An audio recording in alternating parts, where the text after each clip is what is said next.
สบายดีสบายดีFCสบายดีพ่อแม่พี่น้องทุกคนเนาะห่างหายจากการลงคลิปไป4-5 วันแล้วทุกคน เพราะว่าความจำโทรศัพท์เขาเต็มแล้วเขาก็บ่สบายเนี่ยก็เลยบ่ได้มาถ่ายคลิป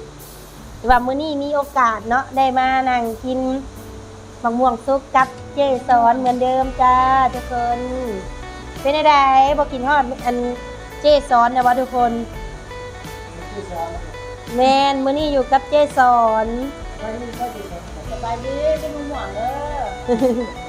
เจสอนว่าได้กินมะม่วงสุกแล้วลืมละ หอมเนี่ยมะม่วงหอมคนหนึ่งคือบ่หอมกันนะ คนยังแซ่บกว่ามะม่วงบ่พอดีว่ามื้อนี้แหละฝนตกทุกคนก็เลยได้พากันเข้ามานั่งอยู่ในห้องกินส้มลี่กินเลย พอดีเจนว่าลี่กินมะม่วงสุกเลย มันหวานอยู่ในมือก ลายเป็นคนขี้ๆเลยทันที เพราะว่าฝนตกอยู่นอกบ่ได้ฝนตกแห้งๆทุกคนเข้ากับย่านเข้าก็เลยพากันเข้ามาลี่อยู่ในหาก็ขึ้นมาจะปลูกพักทุกคนสิเปลี่ยนอาชีพเลยเด้อทุกคน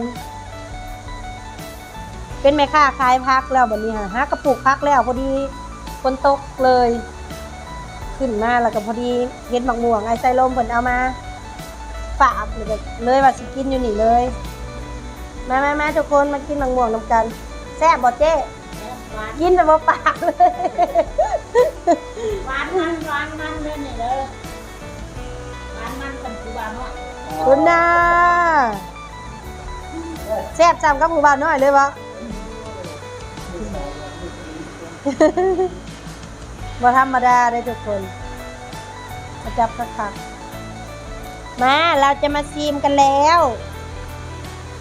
ป๊าเฮ็ดอันอิหยังกอกข้าวอิหยังกระเดินน่ะข้าวเหนียวมะม่วงเนาะสิแซ่บหวานเนาะ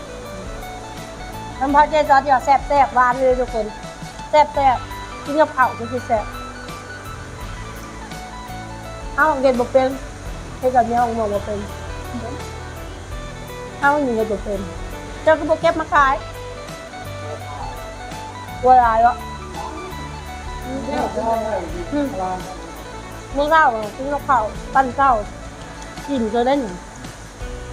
ร้านเราได้มากินข้าวกับมึงวงเขาก็กินยุก ใหญ่อยู่บ่ยามมันใหญ่กันกา เอาไปก้าวเอามาปลูกยังได้แต่ว่าห่อนเนาะห่อนแรงวังบอกนะ เบิดมากนึงแล้วนะ เบิดหมากนึงแล้วทุกคน ก็อยากบอกเขาเฮามีแล้วเขาเฮามีแล้วเราอยากกินเขา กินน้อยๆยันบ่หมด ป้าให้เบิ่งเบิ่งไงฝนแห้งหรือเห็นบอกทุกคนฟ้าลมแห้งเขามะลี่อยู่ในอันตรายมากว่าที่กำลังว่าสีเมื่อบ่ได้ฝนตกทำทาง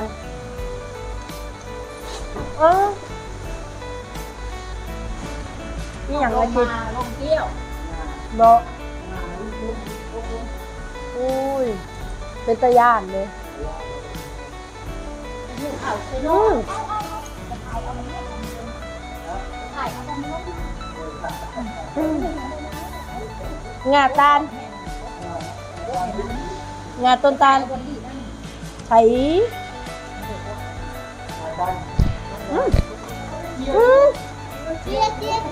ไม่ใช่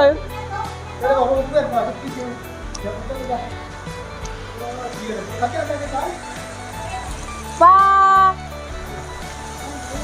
เบิ่งแม่ทุกคนเป็นตาย่านเลยนอกเนาะ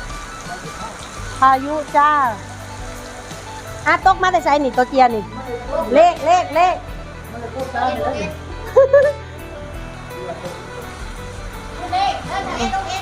มาบอกเลขเลยนี่ทุกคน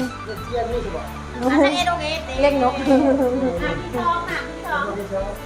แซ่บแห้งหมากที่สองแล้วทุกคนเอากำลังจะเบิดหมากที่หนึ่ง อืมเจ้าบอกเลขนี้ไปแล้ว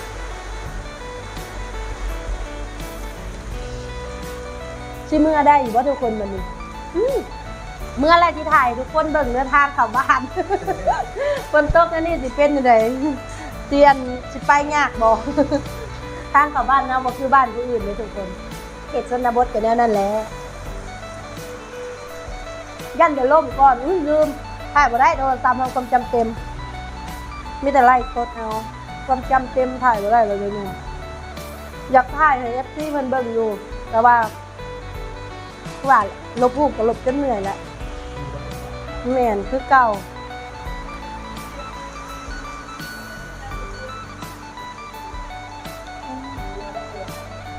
ออกมาเบิ่งดูไอ้วัดเจียบักอะไรนี่พวกมันบินออกมาเลยหลาย แม่นบ่อ๋อ เต็มใหญ่ มาเป็นไงจุดมาสิอันนี้บ้าเพิ่นว่าอันนี้ เอาแล้วแม่ เอาไปปิ้งจับมีเอาไปพูดเร็วกัดบ่ตาเขาไปเอา ทั้งพาเลย เขาเจ้าไปเอาเป็นมาแม่นยังอันนั้นต่อเชื่องอะไรยังโควิดเลย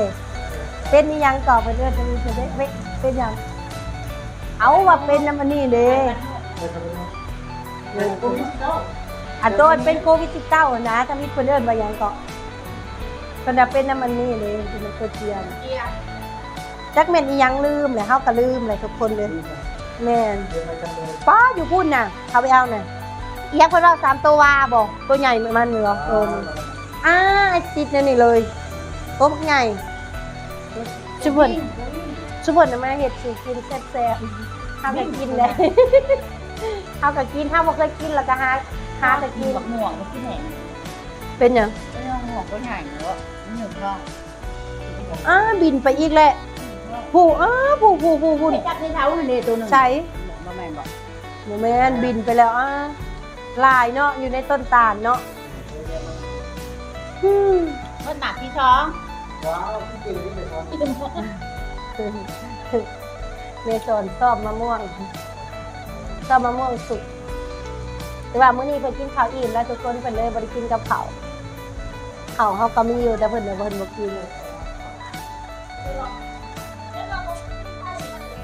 ไข่ยัง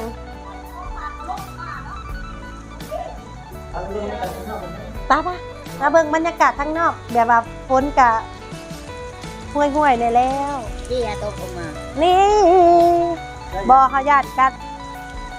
ตัวข้างข่าว ตัวข้างเขาขาด ตัวข้างข่าว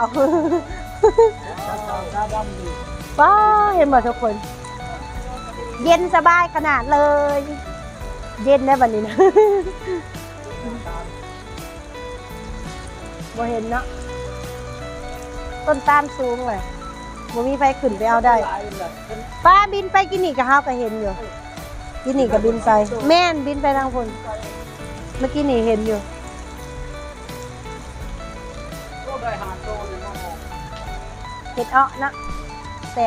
บ่เฮาอันอยู่พุ่นเขาเฮ็ดให้กินนะฟักแล้วก็เอือบ คนเลยแบบบอกกันได้แล้วคน เอ้าเขาเฮ็ดฟักเลยเฮ็ดจังไดวะจักเฮ็ดจังไดคือว่ามุกคันนี่แหละก็โหนั่นนี่แหละเฮ็ดอยู่กินแซ่บได้เฮาก็ได้กิน ต้นปีกมัน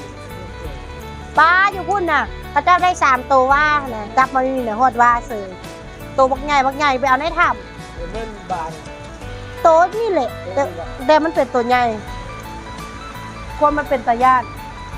ได้ลายเลยบอไอคิดฮะโอเคเลยนะ โอเคแหละคลิปของเฮามื้อนี้ก็จะประมาณนี้นะทุกคนนะมาเบิ่งบรรยากาศยามแรงยามฝนตกทุกคนอากาศเย็นดีมื้อนี้นะเพราะว่าฝนตกแห้งๆนี่ได้พายุเข้าเซนึง เดี๋ยวคลิปหน้าเราพอกันใหม่แล้วทุกคนเนาะเดี๋ยวคลิปนี้ขอลาไปก่อนบ๊ายบาย